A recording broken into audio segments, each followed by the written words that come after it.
The Lallan Top Show is brought to you by Pagar Khata. Download the app now. मालिक, क्या इस बार भी late होगा पगार? पप्पू का, राजू का, छोटू का, सबके पगार का हिसाब करेगा तेरा मालिक मिनटों में। वो कैसे? पगार खाता के आकर्षक फीचर्स के साथ, क्योंकि स्टाफ खुश रहेगा तभी तो बिजनेस आगे बढ़ेगा। आज ही पगार खाता डाउनलोड करें।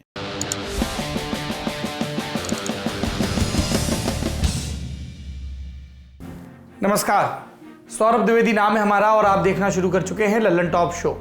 उत्तराखंड में यह तय हो चुका था कि त्रिवेंद्र सिंह रावत की छुट्टी के बाद कोई नया नाम आएगा।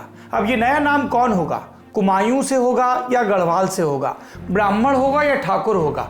इन फॉर्मूलों के हिसाब से गुणा गणित लग रहा था, हर कोई दाम लगा रहा था। हमने भी कहा कि जानकार बताते हैं कि अनिल बलूनी और धन सिंह रावत के बीच करीबी प्रतिस्पर्धा होगी, लेकिन सारे अनुमानों को जो धता न बताए वो भाजपा कैसी। भाजपा के केंद्रीय नेतृत्व ने तय किया कि उत्तराखंड में संघ के प्रांत प्रचारक रहे तीरथ सिंह रावत अगले मुख्यमंत्री होंगे। तीरथ सिंह रावत फिलहाल गढ़वाल लोकसभा सीट से सांसद हैं। एक वक्त वो सूबे की भाजपा इकाई के अध्यक्ष भी रहे थे। 2014 का लोकसभा चुनाव उनके अध्यक्ष रहते ही चुना गया था। तीरथ सिंह रावत का उत्तराखंड के सबसे यशस्वी माने जाने वाले नेता और मुख्यमंत्री बीसी खंडूरी के साथ भी एक रिश्ता है, और वो रिश्ता चेला वर्सेस चेला की लड़ाई तक भी पहुंचता है। भाजपा ने रावत को क्यों चुना? क्या वजह थी जिनके चलते ऐसे नेता को सीएम नहीं बनाया गया जिन्हें दावेदार माना जा रहा था? इन सवालों के जवाब टटोलेंगे। उधर मुख्यमंत्री के मोर्चे की बात करें तो बंगाल में ममता बनर्जी ने पर्चा दाखिल किया, उसके पहले पूजा पाठ की, बयानबाजी की। दक्षिण भारत से भी कई महत्वपूर्ण अपडेट आ रहे हैं। केरल के मुख्यमंत्री ने कई मंत्रियों की टिकट काट दी, एक नया नवेला नियम लाकर। तो सब जगह जोरदार चुनावी घमासान हो रहा है। अब जैसे हरियाणा की ही बात लेते हैं, जहां पर विश्वास प्रस्ताव को लेकर अविश्वास प्रस्ताव आया, उस पर बहस हुई। सरकार ने कहा विश्वास है, विपक्ष ने कहा नहीं है, और बड़े अजीब अजीब बयान आए और उसके बाद संख्या गणित का खेल दिखा। आज के लल्लन टॉप शो में आपको देश भर की राजनीति के बारे में सारी जरूरी चीजें बताएंगे, लेकिन सबसे पहले राजनीति से भी जरूरी चीज जो इस वीडियो में नजर आ रही है, अपनी दुर्दशा के रूपक में।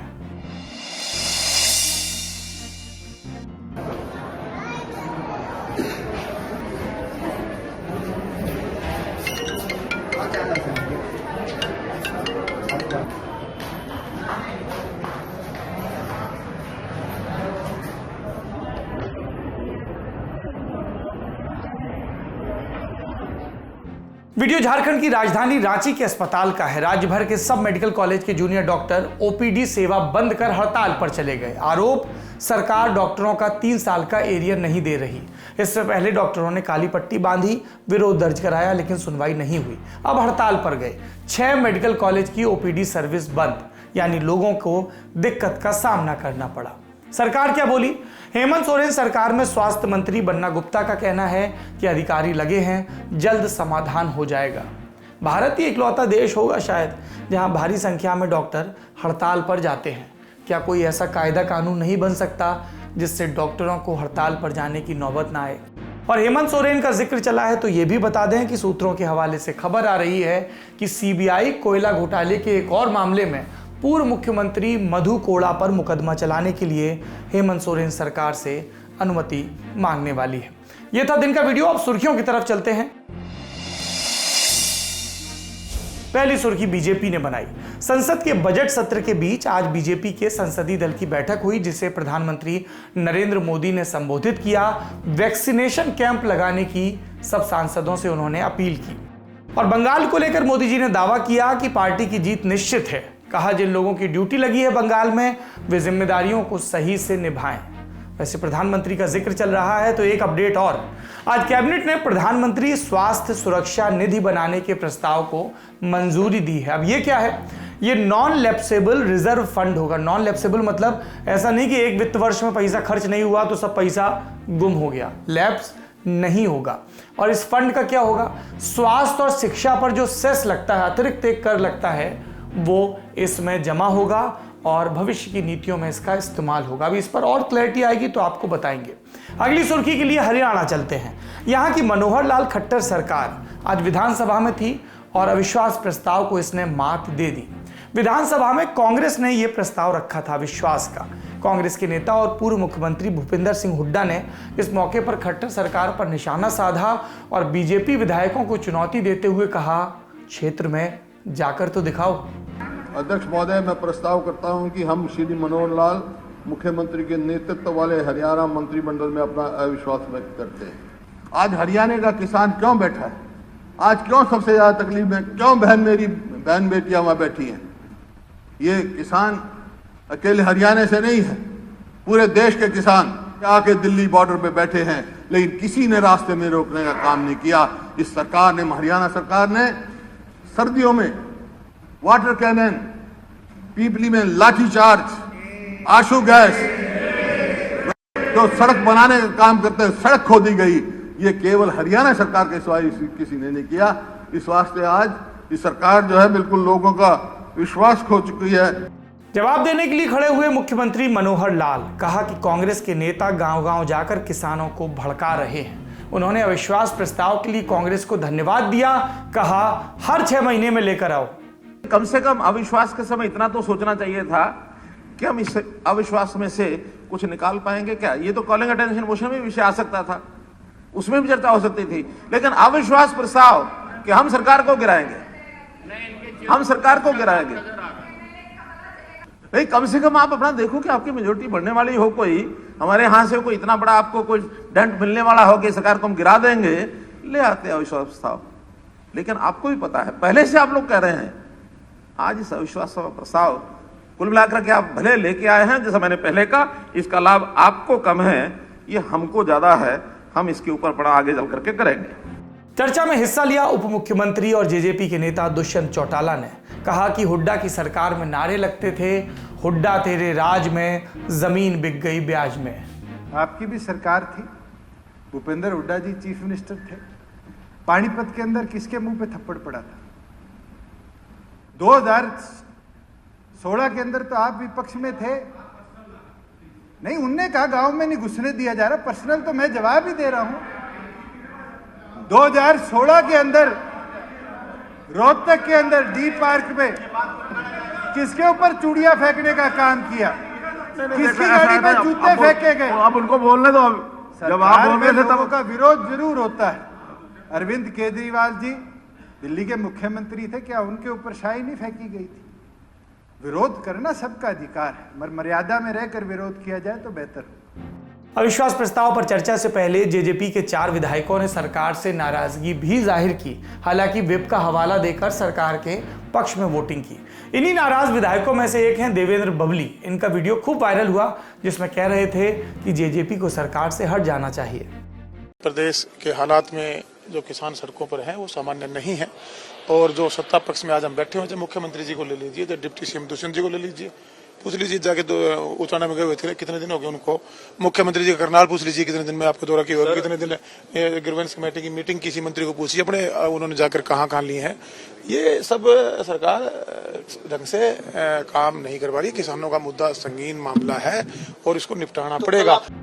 अब ये तो बयानबाजियां हो गई, अब वोट की बात करते हैं। अविश्वास प्रस्ताव के पक्ष में यानी सरकार के विपक्ष में 32 वोट पड़े और अविश्वास प्रस्ताव के विपक्ष में यानी सरकार के पक्ष में 55 वोट पड़े, यानी सरकार पूरी तरह सुरक्षित है। टैली क्या है हरियाणा विधानसभा की? 90 सीटें हैं, मौजूदा वक्त में 88 विधायक हैं। अब ये 2 विधायक क्यों कम हैं? इसलिए कम हैं क्योंकि एक प्रदीप शर्मा जो कालका के विधायक हैं वो सजा पाने के चलते अयोग्य हो गए, और इंडियन नेशनल लोकदल के जो चौटाला साहब हैं वो इस्तीफा दे चुके हैं किसान आंदोलन के समर्थन में। तो बचे 88। कांग्रेस के पास 30, सत्ताधारी भाजपा के पास 40, जेजेपी के पास 10।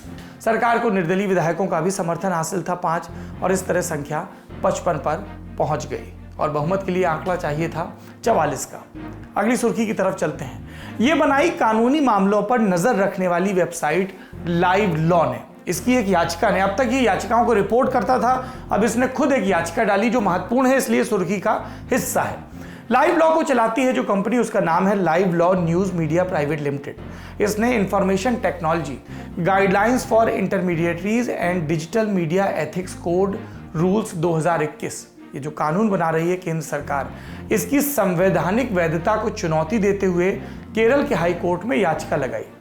इन नियमों से हम जानते हैं कि केंद्र सरकार ऑनलाइन मीडिया को रेगुलेट करना चाहती है। हाई कोर्ट ने याचिका स्वीकार कर ली है, केंद्र को नोटिस दिया है और साथ ही लाइव लॉ के खिलाफ नए नियमों के तहत कार्रवाई पर भी रोक लगा दी है। इसी के साथ समाचार वेबसाइट द वायर को चलाने वाले foundation for independent journalist the news minute के एडिटर इन चीफ धन्या राजेंद्रन और वायर के ही एम.के. वेणु, उन्होंने भी डिजिटल मीडिया के लिए बने इन नियमों को दिल्ली हाई कोर्ट में चुनौती दी है। यानी एक मामला वहां और एक राजधानी में। एक सुर्खी दिल्ली से मुख्यमंत्री अरविंद केजरीवाल ने भी बनाई। उन्होंने राम राज्य से प्रेरणा लेकर, कम से कम कहा तो यही है, दिल्ली के लिए 10 लक्ष्य तय किए, खुद को भगवान हनुमान और भगवान राम का भक्त बताया और फिर ये ऐलान किया, प्रभु श्री राम हम सबके आराध्य हैं। मैं व्यक्तिगत तौर पे हनुमान जी का भक्त हूँ। हनुमान जी रामचंद्र जी के भक्त हैं, तो उस नाते मैं हनुमान जी और श्री रामचंद्र जी दोनों का भक्त हूँ। उनसे प्रेरणा लेके हम अगर उनके राम राज्य की अवधारणा के रास्ते पे चल के अगर एक जेन्युइन कोशिश, सार्थक कोशिश भी कर सकें, तो मैं समझता हूं हमारा जीवन धन्य हो जाएगा। तो उन्हीं से प्रेरणा लेके, प्रभु श्री राम से प्रेरणा लेके और उनकी राम राज्य की अवधारणा को दिल्ली के अंदर पूरी साफ सुथरी नीयत से लागू करने के लिए पिछले 6 साल से हम प्रयासरत हैं और हमने एक तरह से 10 अपने मुख्य बिंदु बनाए हैं, 10 प्रिंसिपल्स बनाए हैं। ये आज की सुर्खियां थी। अब बढ़ते हैं दिन की बड़ी खबरों की तरफ। भारतीय जनता पार्टी अपने निर्णय के बचाव के लिए अंतिम क्षण तक प्रयास करने के लिए जानी जाती है। इस पार्टी में जल्दी पल्दी इस्तीफे नहीं होते, इसलिए जब भाजपा अपने किसी सूबे में मुख्यमंत्री बदले तो घटना को दुर्लभ और दिलचस्प माना जाता है। बीजेपी अंदरूनी फीडबैक को कितनी गंभीरता से लेती है, हम सब ने तब देखा जब रमन सिंह और दुष्यंत गौतम की रिपोर्ट पर जवाब देने के लिए उत्तराखंड के मुख्यमंत्री त्रिवेंद्र सिंह रावत को बजट सत्र के बीच में ही दिल्ली तलब कर लिया गया। बंद कमरों के पीछे हुई बातों का सार ये कि अब परिवर्तन होगा। 9 मार्च को रावत ने उत्तराखंड की राज्यपाल बेबी रानी मौर्य को त्यागपत्र सौंपा और इसके बाद से ही मीडिया संस्थान रात काली करते हुए धन सिंह रावत और अनिल बलूनी का प्रोफाइल तैयार करने में लगे थे कि इनमें से ही कोई और सीएम कोई एक बनेगा, क्योंकि सब पॉलिटिकल पंडित यही भविष्यवाणी कर रहे थे।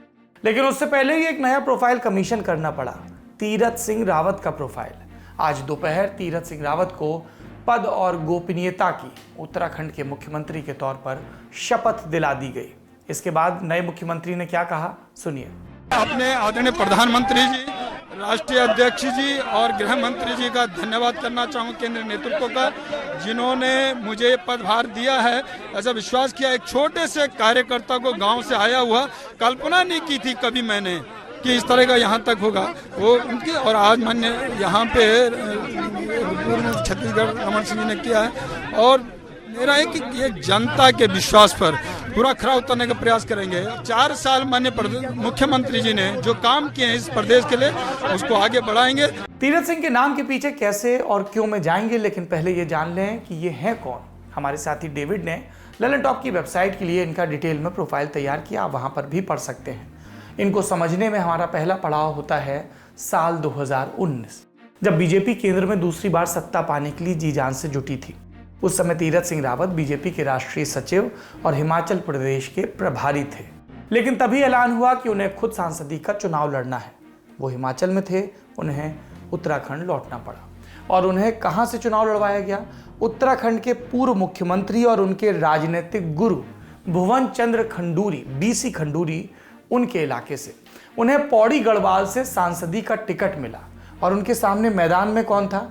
बीसी खंडूरी के बेटे, जो उस वक्त फेसबुक में काम करते थे, फिर इस्तीफा देके राजनीति में आए और कांग्रेस ज्वाइन की। भाजपा के मुख्यमंत्री रहे, केंद्र में मंत्री रहे। बीसी खंडूरी के बेटे मनीष ने कांग्रेस ज्वाइन की, टिकट हासिल किया पौड़ी गढ़वाल से। और उत्तराखंड में चर्चा चली कि ये लड़ाई चेला वर्सेस चेला है। कुमाऊनी में चेला लड़के को भी कहा जाता है और चेले का मतलब शिष्य भी होता है, इसलिए चेला वर्सेस चेला।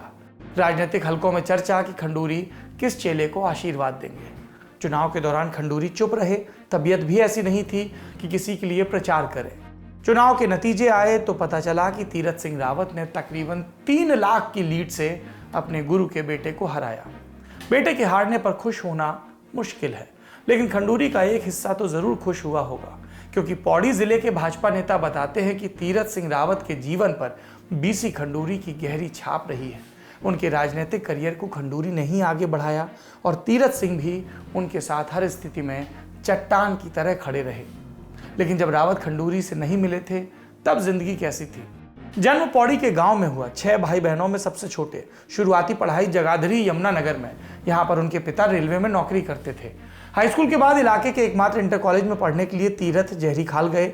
इसी दौरान आरएसएस के संपर्क में आए, पहले स्वयंसेवक बने, फिर 1983 से लेकर 1988 तक प्रचारक के रूप में काम किया।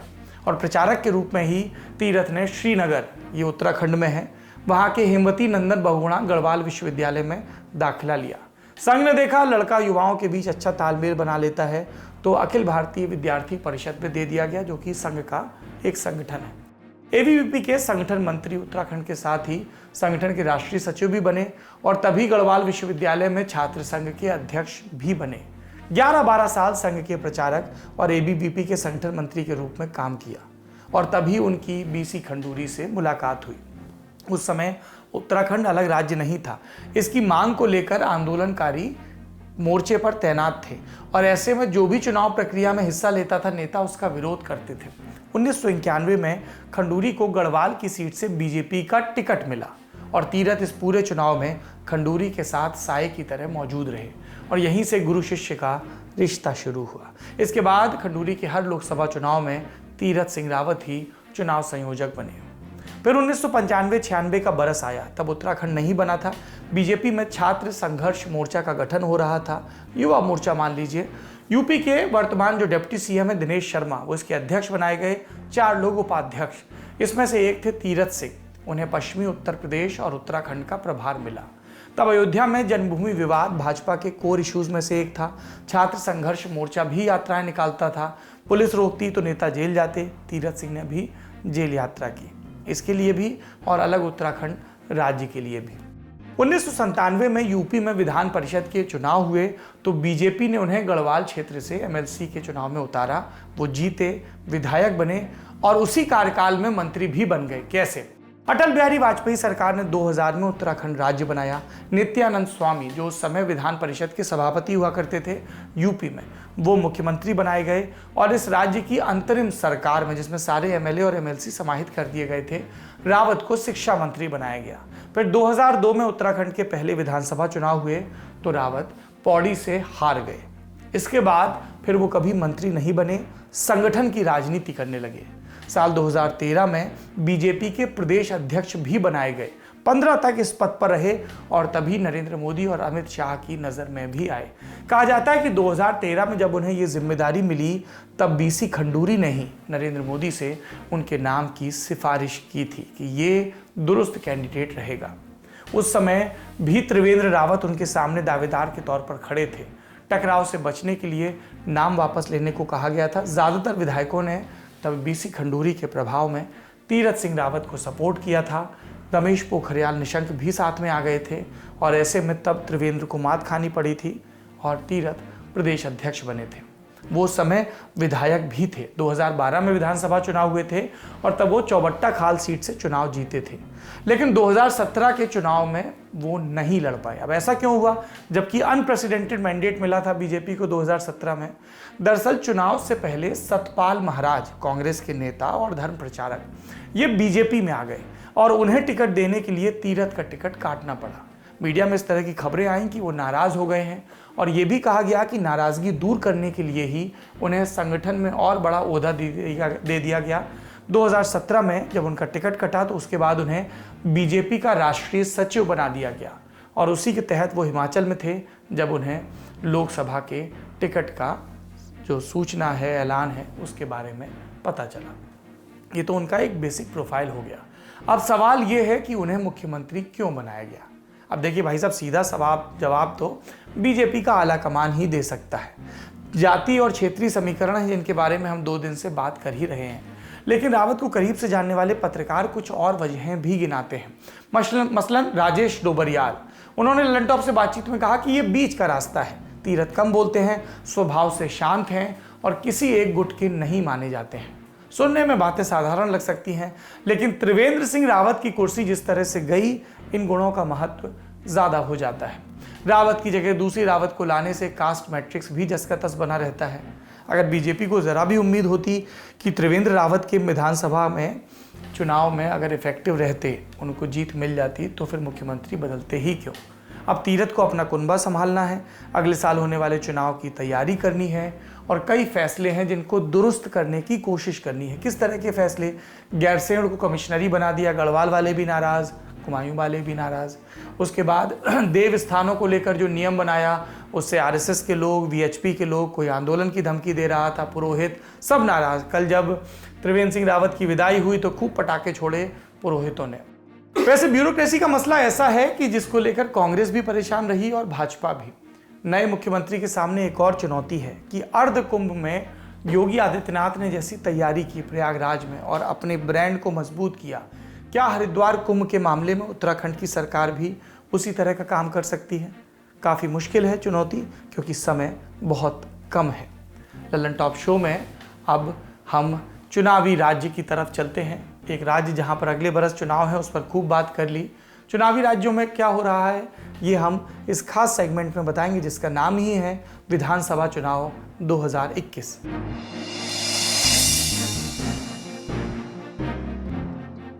सबसे पहले बात पश्चिम बंगाल की। यहाँ की मुख्यमंत्री और तृणमूल कांग्रेस की प्रमुख ममता बनर्जी ने आज नंदीग्राम विधानसभा से अपना नामांकन दाखिल किया। उसके पहले रोड शो निकाला। वो पहली बार नंदीग्राम से चुनाव लड़ रही हैं। अब तक भवानीपुर से लड़ती रही हैं। नंदीग्राम आई शुवेंदु अधिकारी को चुनौती देने, जो कभी उनके विश्वस्त सलाहकार थे।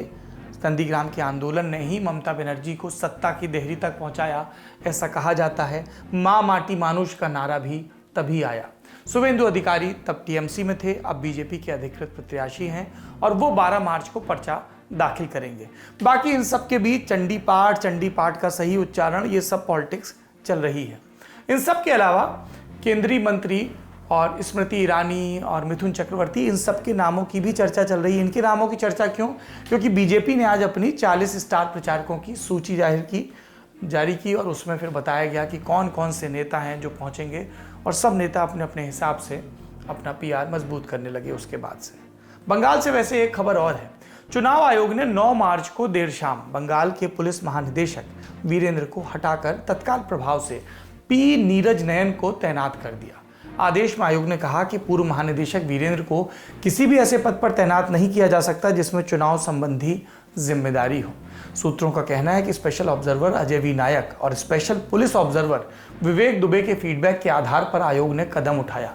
इसके पहले आयोग पश्चिम बंगाल में अतिरिक्त पुलिस महानिदेशक कानून व्यवस्था जावेद शमीम को भी हटा चुका है। तृणमूल ने कहा आयोग ये फेरबदल भाजपा के कहने पर कर रही है। ये बंगाल की बात हुई। अब केरल चलते हैं। विधानसभा चुनाव से पहले कांग्रेस को बड़ा झटका। कद्दावर नेता पीसी चाको ने पार्टी में गुटबाजी का हवाला देते हुए इस्तीफा दिया। कांग्रेस की सेंट्रल यूनिट पर उम्मीदवारों के चयन में राज्य इकाई को नजरअंदाज करने का आरोप भी लगाया। कहा कांग्रेस में लोकतंत्र नहीं बचा। उन्होंने अपना इस्तीफा कांग्रेस की कार्यवाहक अध्यक्ष सोनिया गांधी को भेजा। खबरें यह भी जा रही थी कि वो बीजेपी में शामिल हो सकते हैं। फिलहाल कहा कि बीजेपी में नहीं जा रहे हैं। चाको बोले कि केरल में कांग्रेस नाम की कोई पार्टी नहीं, 2 पार्टियां हैं, कांग्रेस आई और कांग्रेस ए। इन दोनों की कोऑर्डिनेशन कमेटी मिलकर केरल कांग्रेस यूनिट के तौर पर काम करती है। ए ग्रुप के मुखिया पूर्व मुख्यमंत्री ओमन चांडी और आई ग्रुप का नेतृत्व विधानसभा में विपक्ष के नेता रमेश चेन्निथला करते हैं और आपस में लड़ते रहते हैं। ये पीसी चाको की थ्योरी है। No, Kerala situation is such that nobody can remain there as a true congressman. Kerala party is divided into 2 parties, A group and I group. Everything is decided on the basis of the group. So that is a very, very disappointing situation. इसी कारण से मैंने resign किया। उसको ज़्यादा meaning नहीं, इंदिरा सोनिया जी का या राहुल जी का और लीडर्स का कोई कनेक्शन नहीं। This is because where I am functioning in the Kerala, that situation is not conducive for me to work. क्या आपको लगता है कि वहाँ पे जिस तरीके से पार्टी बटी हुई है अलग अलग गुटों में, उसकी वजह से कांग्रेस पार्टी के जो चांसेस हैं विधानसभा चुनाव में उस पर भी असर पड़ेगा? No. It's not like even when this situation was there, also we won 19 seats out of 20 in parliament. So it is even if we are winning all the seats, my opinion will be the same. Chacko Thrissur Lok Sabha seat से सांसद रहे हैं और सोनिया गांधी और गांधी परिवार के काफ़ी करीबी माने जाते रहे हैं, सीनियर प्रवक्ता भी रहे। ऐसे में उनका इस्तीफा चौंकाने वाला है, क्योंकि वो बागियों में नहीं गिने जा रहे थे। जो G23 एक ग्रुप है जो गांधी परिवार के खिलाफ मोर्चा खोले हैं, उसमें ये नहीं थे। इससे अब केरल में कांग्रेस को कुछ झटका तो लगेगा ही। एक और खबर है केरल से ही। लेफ्ट डेमोक्रेटिक फ्रंट अलायंस जिसकी सरकार है, इसकी सबसे मुख्य पार्टी है CPM। इसने चुनाव के लिए 83 उम्मीदवारों के नाम का ऐलान किया। जो मुख्यमंत्री हैं पिनराई विजयन, वो धर्मादम सीट से फिर से चुनाव लड़ेंगे। पार्टी ने एक पॉलिसी भी इंट्रोड्यूस की कि कोई भी लगातार 2 टर्म चुनाव नहीं लड़ेगा। पिनराई विजयन इससे बच गए, क्योंकि वो पिछली बार चुनाव नहीं लड़े थे, तब संगठन देखते थे। लेकिन LDF सरकार के कई वरिष्ठ मंत्री, उनका टिकट कट गया। इसमें Thomas Isaac, G Sudhakaran, EP Jayarajan शामिल हैं। ये हैवी वेट नाम है वहाँ के। LDF की दूसरी सहायक पार्टी CPI ने भी 21 उम्मीदवारों के नाम की घोषणा की। वैसे पार्टी कुल 25 पर चुनाव लड़ेगी, 2016 के मुकाबले 2 कम। कई लोगों ने कहा कि CPM की ये पॉलिसी बैकफायर कर सकती है, कांग्रेस को फायदा हो सकता है, और कई लोगों ने कहा कि इससे यंग ब्लड आएगा तो CPM का चुनाव मजबूत होगा। अब केरल से बगल के राज्य चलते हैं तमिलनाडु। यहाँ भी गठजोड़ बनने बिगड़ने का दौर चल रहा है। एक्टिंग के बाद राजनीति में करियर बनाने वाले, शानदार डेब्यू और उसके बाद खराब परफॉर्मेंस करने वाले कैप्टन विजयकांत, उनकी पार्टी DMDK ने खुद को NDA से अलग करने का फैसला किया है। गठबंधन की अहम पार्टी AIADMK के साथ सीट बंटवारे पर बात नहीं बनने के बाद फैसला हुआ। कहा जा रहा है कि DMDK 41 सीटें मांग रहा था, लेकिन सत्ताधारी पार्टी 12 से ज़्यादा देने के पक्ष में नहीं थी। इसके बाद क्या हुआ? नई साझेदारी हुई। विजयकांत और कमल हासन के बीच बातचीत होने की खबरें आने लगी। वैसे DMDK के लिए चुनाव अहम है, क्योंकि तमिलनाडु की राजनीति में एक वक्त वो तीसरे विकल्प के तौर पर गिने जाते थे, लेकिन परफॉर्मेंस फिर लगातार गिरी। 2016 के चुनाव में सिर्फ 2.4% वोट मिले। जितनी सीटों पर चुनाव लड़ी, सबकी सब हार गई और राज्य पार्टी का दर्जा भी चला गया। 2017 में एक और अपडेट है। DMDK के बाद 2017 में AIADMK से निकाला गया था दिनाकरन को, और फिर ये शशिकला के भतीजे हैं, और 2018 में इन्होंने पार्टी बनाई थी AMMK। इन दिनाकरन ने चुनाव के लिए 15 उम्मीदवारों की सूची जारी की। पार्टी ने इन चुनाव के लिए ओवैसी की पार्टी IMIM के साथ साझेदारी की है। इस सूची में AIADMK के कुछ पूर्व मंत्रियों के नाम हैं, और इसके बाद से चर्चाओं का दौर शुरू है, क्योंकि शशिकला अभी तो कह रही थी कि मैं सक्रिय राजनीति में नहीं आऊंगी, और अब उनके भतीजे ये कर रहे हैं। एक सुर्खी उस खबर से भी बनी, ये अब अगले चुनावी राज की तरफ चले गए। क्या है सुर्खी? भाजपा के नेता और असम के कैबिनेट मंत्री हिमंत बिश्व शर्मा को जान से मारने की साजिश हो रही थी। बिश्व शर्मा असम में मुख्यमंत्री पद के प्रबल दावेदार भी हैं। इस साजिश के संबंध में प्रतिबंधित संगठन उल्फा के 3 लोगों को हिरासत में लिया गया। इसमें उल्फा का उपाध्यक्ष प्रदीप गोगोई भी शामिल बताया जा रहा है। ये चुनावी राज्यों की सुर्खियां थी। आखिरी में आपको देश की संसद का हाल बताएंगे। कृषि कानूनों और महंगाई पर चर्चा कराने को लेकर संसद के दोनों सदनों में आज फिर हंगामा हुआ। हालांकि इस हंगामे के बीच सरकार लोकसभा में दिल्ली की अनियमित कॉलोनियों से जुड़ा विधेयक और राज्यसभा में मध्यस्थता विधेयक पारित कराने में कामयाब रही। पहले बात लोकसभा की करते हैं। कार्रवाई शुरू हुई, हंगामा शुरू हुआ। विपक्षी सांसद नारेबाजी करने लगे और इस पर स्पीकर ओम बिरला ने नाराजगी जताई। पिछली बार भी आपने बोला था आप उस विषय को आप नोटिस दो। नहीं, मैं आपको पर्याप्त अवसर देता हूं माननीय सदस्य। ऐसा नहीं, पर्याप्त अवसर देता हूं आपको। नो बेटे, मुलायम सिंह यादव साहब, इनको समझाओ वरिष्ठ सदस्यों को। ये रोज सदन के अंदर बिना कोई सब्जेक्ट के रोज वेदांत पैदा करते हैं। गलत तरीका है आपका। नहीं, गलत तरीका आपका। आप प्रश्नकाल सबसे महत्वपूर्ण समय होता है। माननीय सदस्य का अधिकार है, केवल आपका अधिकार नहीं, और भी माननीय सदस्य हैं सदन के अंदर। कोई भी माननीय सदस्य यहाँ पर वेदांत पैदा नहीं करना चाहते। सब सदन चलाना चाहते हैं, केवल आप सदन नहीं चलाना चाहते। ठीक बात नहीं है आपकी, गलत आपका ये फैसला है।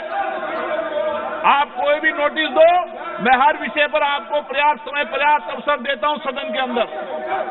आप प्रश्नकाल आपने खुद ने निर्णय किया था ये प्रश्नकाल हम चलने देंगे, सामूहिक रूप से निर्णय हुआ था।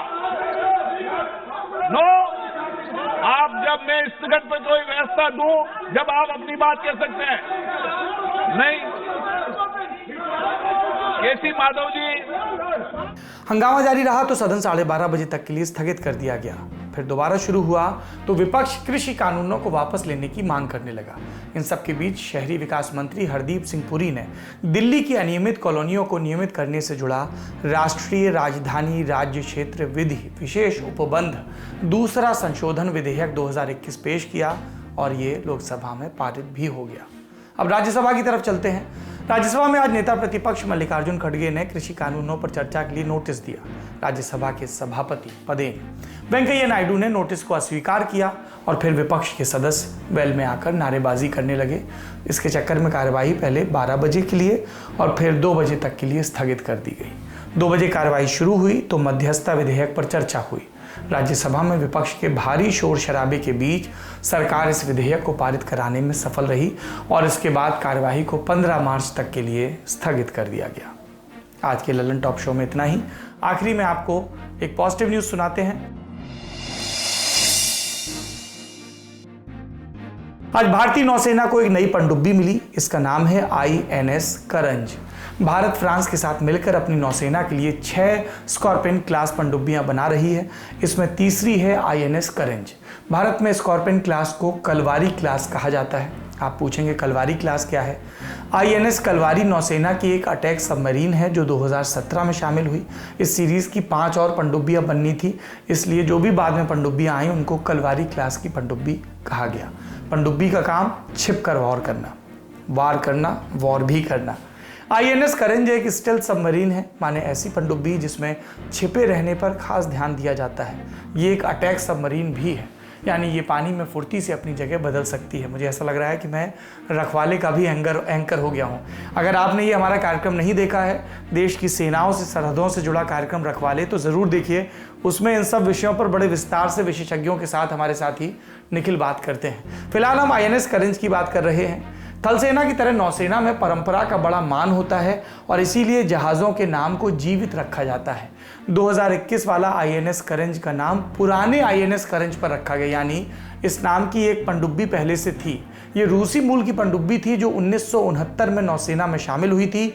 इसने 1971 के भारत पाकिस्तान युद्ध में हिस्सा भी लिया था, वही युद्ध जिसमें हमने एक नए मुल्क को जन्म देने में मदद की थी, बांग्लादेश। 2003 में वो INS करंज रिटायर हो गई थी, अब नई आ गई है। वैसे 1971 के युद्ध को 50 साल पूरे हो गए हैं। भारत 2021 को स्वर्णिम विजय वर्ष के तौर पर मना रहा है और इसी मौके पर नौसेना को नई INS करंज मिली। आज के लिए ललन टॉप शो में इतना ही। कल छुट्टी है, महाशिवरात्रि का पर्व। आपको खूब खूब बधाई और परसों मुलाकात होगी। चलते हैं, प्रणाम। अपना और अपनों का ख्याल रखिए। सब कुछ आजमाया और तब मैंने माना कि सिर्फ सच्ची सहेली ही है महिलाओं के उन मुश्किल दिनों की हर समस्या, जैसे कठिन दर्द, अनियमितता, खून की कमी, थकान व कमजोरी जैसी सभी प्रॉब्लम्स के लिए नंबर 1 औषधि एवं टॉनिक सच्ची सहेली। महिलाओं के लिए सबसे भरोसेमंद औषधि एवं टॉनिक।